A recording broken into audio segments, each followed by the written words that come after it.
Start. देखिए student, आज हम पढ़ेंगे कॉन्सेप्ट ऑफ कॉस्ट के बारे में।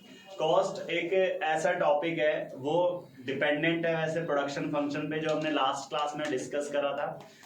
प्रोडक्शन फंक्शन और कॉस्ट का रिलेशन होता है काफी। अगर हमने प्रोडक्शन फंक्शन को अच्छे से पढ़ रखा है तो कॉस्ट भी इजीली समझ में आ जाएगा। वैसे जनरली एक कॉस्ट एक ऐसा वर्ड है जो हम यूज करते हैं, ठीक है, हम अपनी जनरल लाइफ में भी इसका यूज करते हैं। व्हाट इज कॉस्ट, है ना, कि कॉस्ट क्या है, कि इस कमोडिटी को प्रोड्यूस करने की कॉस्ट क्या है। तो कॉस्ट एक ऐसा वर्ड है जो जनरली हमें यूज करते हैं, लेकिन इसकी डेफिनेशन क्या है। अगर मैं आपसे डेफिनेशन पूछूं कि व्हाट इज कॉस्ट, तो इसे डिफाइन करना थोड़ा सा टफ है ना। देखिए बच्चों, कॉस्ट एक ऐसा एक्सपेंडिचर है। कॉस्ट क्या है? एक्सपेंडिचर है, ठीक है। फर्स्ट ऑफ ऑल हम रिमेंबर करते हैं एक छोटी सी टर्म, कॉस्ट इज एक्सपेंडिचर, ठीक है। ऐसा एक्सपेंडिचर जो इनकर्ड करना पड़ता है प्रोड्यूसर को। जो इनकर्ड करेगा कौन? प्रोड्यूसर, कमोडिटी को प्रोड्यूस करते समय, तो उसे हम क्या कहेंगे? कॉस्ट, ठीक है। तो हम पढ़ रहे हैं सबसे पहले cost. Cost is that expenditure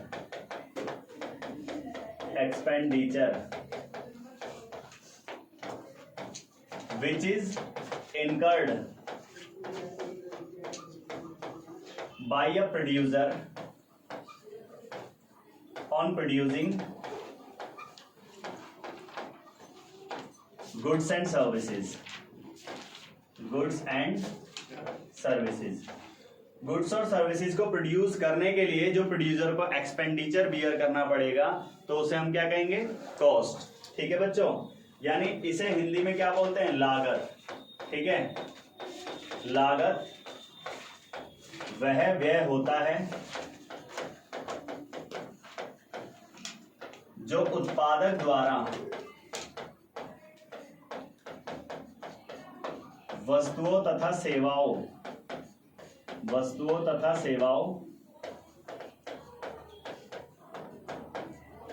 का उत्पादन करने पर किया जाता है। ऐसा व्यय जो वस्तुओं तथा सेवाओं का उत्पादन करने पे किया जाता है, तो उसे हम क्या कहते हैं? लागत, ठीक है। देखिए हमारे सिलेबस में लागत एक बहुत ही बड़ा और एक वास्ट कॉन्सेप्ट है वैसे तो इकोनॉमिक्स में। जब हम कॉस्ट के बारे में पढ़ते हैं तो बहुत सारी कॉस्ट के बारे में एनालाइज करना पड़ता है, ठीक है। लेकिन हमारे जो सिलेबस है उसमें मैं आपको कुछ कॉस्ट बता रहा हूं जो लाई करती हैं। सबसे पहले हम इसमें पढ़ेंगे, देखिए एक एक्सप्लिसिट कॉस्ट होती है। एक्सप्लिसिट कॉस्ट जिसे स्पष्ट लागत बोलते हैं बच्चों, ठीक है। एक्सप्लिसिट कॉस्ट स्पष्ट, जैसे बाहर वाले पर्सन को जो पे की जाएगी ना, उन्हें एक्सप्लिसिट कॉस्ट कहते हैं, जो बाहर वाले पर्सन को पे की जाएगी। एक हम पढ़ेंगे इम्प्लिसिट कॉस्ट जिसे हम निहित लागत बोलते हैं, निहित लागत, ठीक है। एंड थर्ड हम पढ़ेंगे अपॉर्चुनिटी कॉस्ट, ठीक है, अवसर लागत। तो इसके बारे में हम पढ़ेंगे अवसर लागत। ये कॉस्ट है हमारी, इन कॉस्ट के बारे में हम डिस्कस करेंगे। वैसे सच बताऊं तो एक और भी बहुत सारी कॉस्ट होती हैं, जैसे फॉर एग्जांपल सोशल कॉस्ट, ठीक है, सामाजिक लागत जो पूरे समाज को चुकानी पड़ती है। जैसे स्मोक हो रहा है ये अभी बहुत ज्यादा, ये सभी को बियर करना पड़ रहा है ना, तो ये कौन सी कहलाएगी? सामाजिक लागत। किस वजह से हो रहा है भाई? पॉल्यूशन की वजह से ही तो हो रहा है। पॉल्यूशन कौन क्रिएट कर रहे हैं? हम सब कर रहे हैं, तो ये सामाजिक लागत कहलाएगी, ठीक है। या फिर एक संक कॉस्ट भी होती है, जो एक ऐसे पर्सन को बियर करनी पड़ती है वन टाइम, सिर्फ एक ही बार। जैसे किसी राइटर ने कोई बुक लिख दी, एक ही बार उसे मेहनत करनी पड़ी और फिर रिटर्न मिलता चला जाएगा। ऐसी और भी बहुत सारी कॉस्ट होती हैं वैसे तो, लेकिन हमारे जो सिलेबस में है, जो जनरली 11th क्लास में पूछी जाती हैं, वो ये 3 ही कॉस्ट पूछी जाती हैं। बाकी हम क्लासिफिकेशन इसका करेंगे आगे। देखिए सबसे पहली है एक्सप्लिसिट कॉस्ट, ठीक है, जिसे हम क्या कहते हैं बच्चों? स्पष्ट लागत, ठीक है। अब स्पष्ट लागत वो लागत होती है जो आउटसाइडर पर्सन को पे की जाती है, मैंने आपको बताया, ठीक है। It is that cost which is paid to outsider person, ये ऐसी कॉस्ट होती है जो आउटसाइडर पर्सन को पे करनी होती है, यानी बाहरी व्यक्ति को पे करनी होती है। ठीक है, यह वह लागत होती है जो बाहरी व्यक्ति को चुकाई जाती है, व्यक्ति को चुकाई जाती है। जैसे फॉर एग्जांपल बच्चों, आपने रॉ मटेरियल परचेज करा तो बाहर वाले पर्सन को पे करनी पड़ेगी, आपने रेंट पे करा तो बाहर वाले पर्सन को पे करना पड़ेगा, सैलरी पेड करी बाहर वाले पर्सन को पे करना पड़ेगा, वेजेस दी बाहर वाले पर्सन को पे करना पड़ेगा, इलेक्ट्रिसिटी बिल पे किया, टेलीफोन बिल पे किया, तो ये ट्रांसपोर्टेशन कॉस्ट दी, ये सारी कौन सी है, बाहर वाले पर्सन को पे करनी पड़ती हैं। ये ऐसी कॉस्ट होती है जो अकाउंट्स में रिकॉर्ड की जाती हैं। ठीक है, ये ऐसी कॉस्ट होती हैं, these are those costs which are records in books of accounts। ठीक है बच्चों, इन लागतों को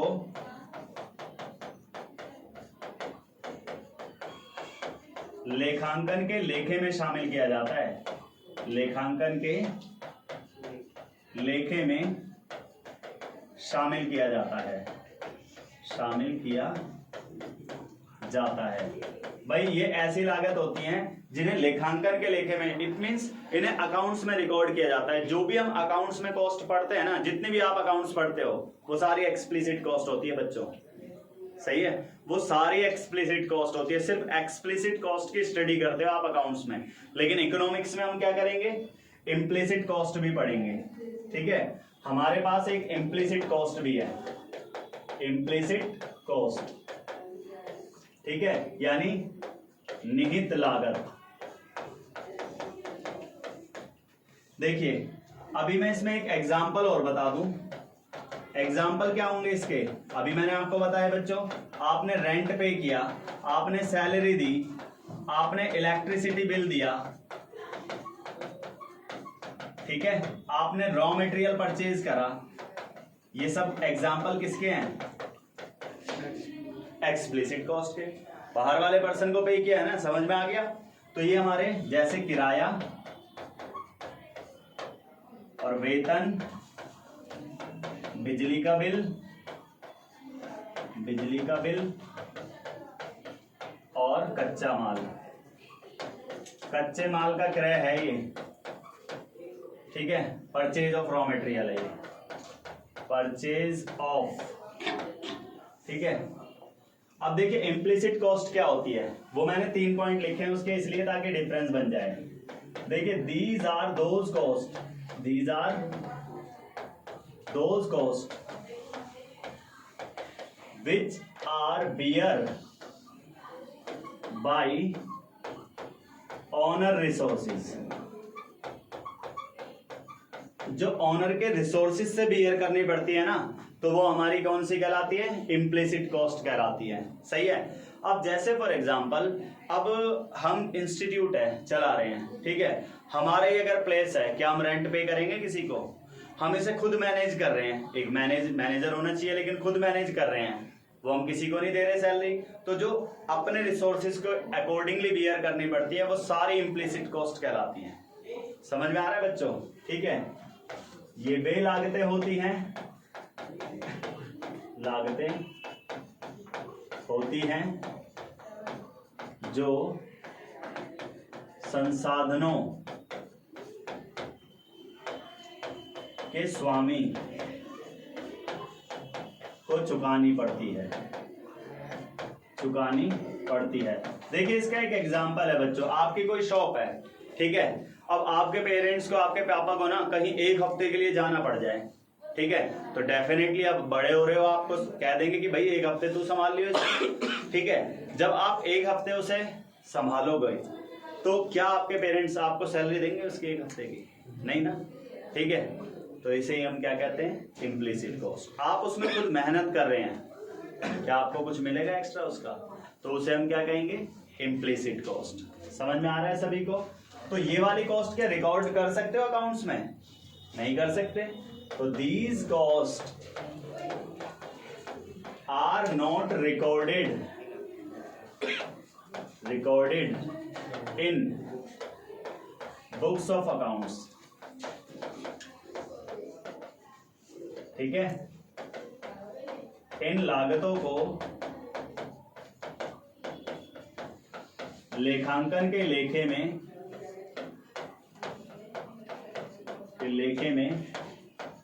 शामिल नहीं किया जाता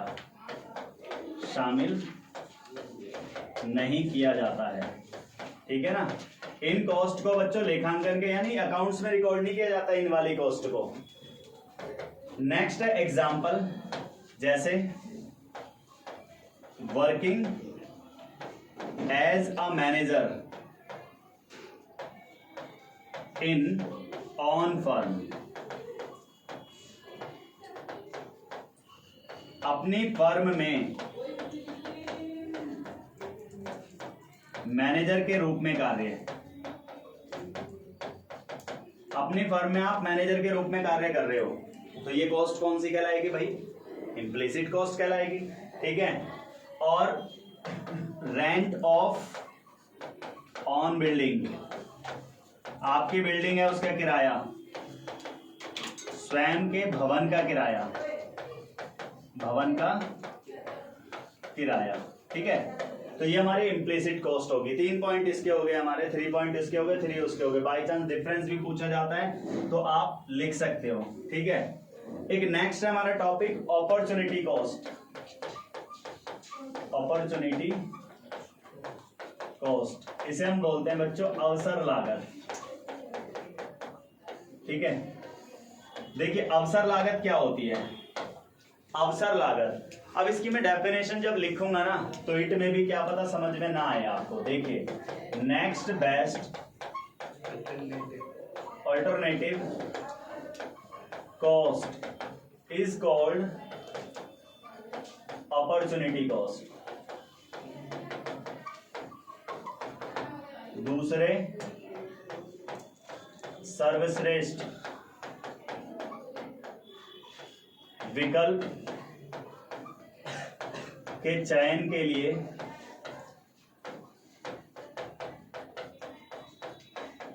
त्यागी गई लागत को अवसर लागत कहते हैं। अवसर लागत कहते हैं। ठीक है बच्चों। अब इसमें क्या होता है? Next best alternative cost is called opportunity cost. देखिए स्टूडेंट, आप ना 11th क्लास में आए, इसका एग्जांपल है, इसे अच्छे से समझ सकते हैं आप। डेफिनेशन समझ में नहीं आती इजीली। आप 11th क्लास में आए, 11th क्लास में आने के बाद आपके पास 3 ऑप्शन थे, आर्ट, कॉमर्स और साइंस। 3 ऑप्शन थे ना। ठीक है। आपने क्या सेलेक्ट करा? कॉमर्स। ठीक है।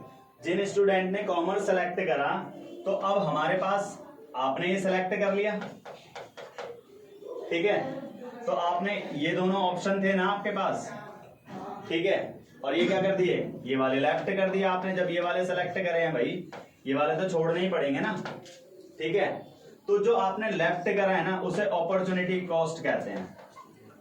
जो आपने लेफ्ट करा है ना उसे अपॉर्चुनिटी कॉस्ट कहते हैं। सही है ना?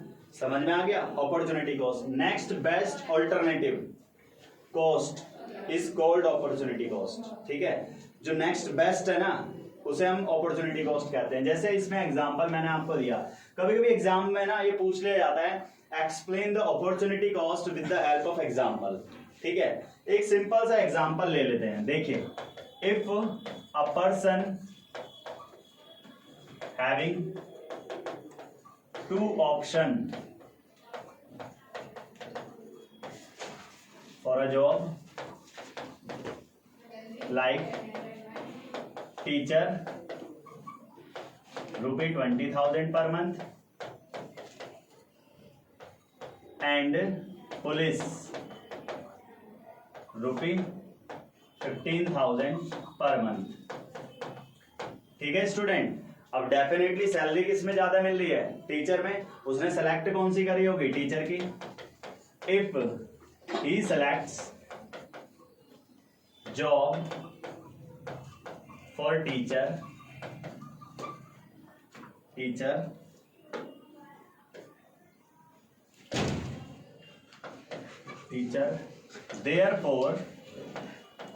therefore police is the opportunity cost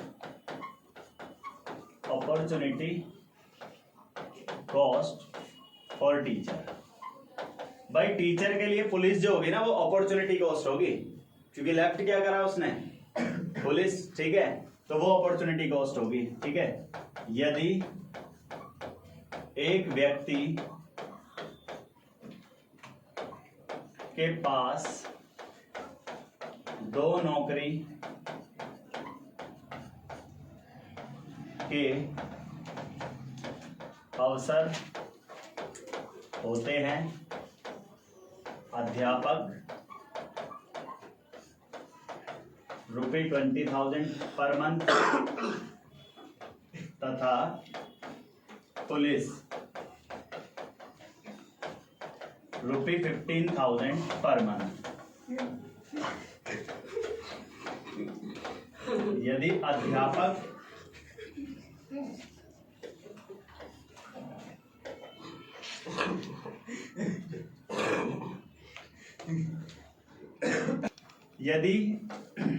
व्यक्ति द्वारा अध्यापक की नौकरी का चयन किया जाता है तो अध्यापक की अवसर लागत पुलिस होती है। देखिए स्टूडेंट, कभी कभी ना ये 1 मार्क्स में तो आपसे डेफिनेशन पूछ लेगा, 1 मार्क्स ये हो गया, और ये इतनी सी बात 3 मार्क्स में है। ये जब एग्जाम्पल आपसे कहा जाता है ना, तो आप एग्जाम्पल अपने तरीके से बनाकर उसमें लिख सकते हैं। ठीक है, जब भी आपसे एग्जाम्पल कहा जाता है तो ऐसे क्वेश्चंस भी एग्जाम में आ जाते हैं, जैसे एक्सप्लिसिट कॉस्ट और इम्प्लिसिट कॉस्ट, कॉस्ट में से ना इंपॉर्टेंट क्वेश्चन है। ठीक है, फिर इसके बाद जो है हमारा जो कॉस्ट होता है, कॉस्ट को क्लासिफाइड किया जाता है 3 तरीके से। ठीक है, हम पढ़ेंगे टीसी, एसी और एमसी। कॉस्ट को 3 तरीके से पढ़ेंगे। ठीक है, सारा चैप्टर इस पर डिपेंडेंट है। वो तो 1 मार्क्स के एक छोटे छोटे से टॉपिक हैं जो मैंने अभी आपको कॉस्ट बताए थे। ठीक है, अब सारा जो चैप्टर है ना इस पर डिपेंड है। अब टीसी का मतलब तो आप समझते ही हैं। ठीक है, क्या होता है? टोटल कॉस्ट, यानी कुल लागत। ठीक है, अब कुल लागत क्या होता है बच्चों? किसी वही जो कॉस्ट की डेफिनेशन है ना, वही टोटल कॉस्ट की डेफिनेशन है। टोटल कॉस्ट हमारी क्या होती है? टोटल एक्सपेंडिचर होता है जो टोटल गुड्स एंड सर्विसेज को प्रोड्यूस करने के लिए इनकर्ड करना पड़ता है एक प्रोड्यूसर को। ठीक है, जो हमारी कॉस्ट की डेफिनेशन होगी वहां पर टोटल इंक्लूड करते चले जाएंगे, वही डेफिनेशन हम लिख लेंगे। और एसी का मतलब होता है एवरेज कॉस्ट। एवरेज कॉस्ट का मतलब होता है औसत लागत। ठीक है, और एमसी का मतलब होता है मार्जिनल कॉस्ट, यानी सीमांत लागत। ठीक है, हम 3 कॉस्ट के बारे में पढ़ेंगे। जो टीसी होता है ना स्टूडेंट, वो 2 कॉस्ट से मिलकर बनता है हमारा। ठीक है, टीएफसी और टीवीसी। टीएफसी का मतलब होता है टोटल फिक्स्ड कॉस्ट, यानी कुल बंधी लागत। कोई एग्जांपल बता सकता है? टोटल वेरिएबल कॉस्ट होती है ये, टोटल वेरिएबल कॉस्ट यानी कुल परिवर्ती लागत। देखिए बच्चों, टोटल फिक्स्ड कॉस्ट उस कॉस्ट को कहते हैं जो आउटपुट के हर एक लेवल पर सेम रहेगी। आउटपुट इंक्रीज हो रहा हो, आउटपुट डिक्रीज हो रहा हो, ठीक है, या आउटपुट कांस्टेंट हो, बिल्कुल भी नहीं आउटपुट 0 है, फिर भी कॉस्ट उतनी ही रहती है, तो ऐसी कॉस्ट को हम टोटल फिक्स्ड कॉस्ट कहते हैं। जैसे रेंट। अब भाई रेंट कोविड के टाइम पे जिसका काम चला है उसे भी उतना ही रेंट देना है, जिसका बिल्कुल बंद रहा 2 महीने तक रेंट उसे भी देना है ना। तो रेंट क्या रहता है? फिक्स। सैलरी भी फिक्स रहती है। काम है ज्यादा काम है तब भी उतनी सैलरी मिलेगी, कम काम है तब भी उतनी सैलरी मिलेगी। ठीक है, तो ये हमारे क्या होता है, फिक्स्ड इलेक्ट्रिसिटी चार्जेस। मैं इलेक्ट्रिसिटी चार्जेस नहीं बोल रहा, मैं बोल रहा हूँ fixed electricity charges. Electricity charges में ना एक फिक्स्ड अमाउंट होती है कि वो आपको पे करनी ही पड़ेगी, आप इलेक्ट्रिसिटी अगर बिल्कुल भी यूज ना करो, है ना, तो उसे भी हम क्या कहेंगे, फिक्स्ड कॉस्ट। समझ में आ गया। एक होता है टोटल वेरिएबल कॉस्ट। भाई आउटपुट बढ़ रहा है, इंक्रीज हो रहा है, when output increase then cost increase, output fall then cost fall, when output is zero then cost will be zero, it is called total variable cost. ये हमारी total variable cost. अगर हम पेन प्रोड्यूस करना चाहते हैं, अगर हम 10 pen produce करना चाहते हैं तो 10 के लिए रॉ मटेरियल परचेज करेंगे। अगर हम 1000 पेन प्रोड्यूस करना चाहते हैं तो रॉ मटेरियल ज्यादा लेकर आएंगे। अगर हम पेन प्रोड्यूस नहीं करना चाहते तो क्या हम रॉ मटेरियल परचेज करेंगे, तो कॉस्ट क्या हो जाएगी, जीरो। तो ऐसी कॉस्ट को हम क्या कहेंगे, टोटल वेरिएबल कॉस्ट। ऐसे ही स्टूडेंट हमारे पास फिक्स्ड कॉस्ट भी दो टाइप की, एवरेज कॉस्ट भी दो टाइप की होती है, एएफसी यानी एवरेज फिक्स्ड कॉस्ट, औसत बंधी लागत, और एबीसी एवरेज वेरिएबल कॉस्ट, औसत परिवर्ती लागत। ठीक है, तो ये कॉस्ट होती है हमारी। भाई एवरेज कॉस्ट जो होती है ना, टोटल कॉस्ट का मतलब सारी कॉस्ट कितनी है, हमने 10,000 पेन प्रोड्यूस करे तो 10,000 पेन की कॉस्ट कितनी है, वो टोटल कॉस्ट कहलाएगी। लेकिन एक पेन को प्रोड्यूस करने की कॉस्ट कितनी है, वो एवरेज कॉस्ट कहलाती है। ठीक है ना, एक पेन को प्रोड्यूस करने की फिक्स्ड कॉस्ट कितनी आई, वो एवरेज फिक्स्ड कॉस्ट कहलाएगी। एक पेन को प्रोड्यूस करने की वेरिएबल कॉस्ट कितनी आई, वो एवरेज वेरिएबल कॉस्ट कहलाएगी। समझ में आ गया। मार्जिनल कॉस्ट तो हमेशा एडिशनल यूनिट, एक कमोडिटी को प्रोड्यूस करने की कितनी कॉस्ट है, दूसरी कमोडिटी को प्रोड्यूस करने में कितनी कॉस्ट पे करनी पड़ रही है, तीसरी कमोडिटी को प्रोड्यूस करने में कितनी कॉस्ट पे करनी पड़ रही है, वो मार्जिनल कॉस्ट कहलाती है। मार्जिनल ऑलवेज द एडिशनल, मैंने आपको पहले भी बताया था, मार्जिनल ऑलवेज द एडिशनल। अब कॉस्ट कॉन्सेप्ट है तो कॉस्ट जोड़ दो, marginal cost is the additional cost of total cost. या फिर अब हमारे पास ऑप्शन दो हैं, टोटल वेरिएबल कॉस्ट। ठीक है, इनके बारे में हम डिस्कस करेंगे। ये हमारी कॉस्ट है, तो मार्जिनल कॉस्ट को कैसे कैलकुलेट करते हैं। ठीक है, अब इनके फॉर्मूलाज हैं, देखिए थोड़ा सा आपको मैं ये बता दूं।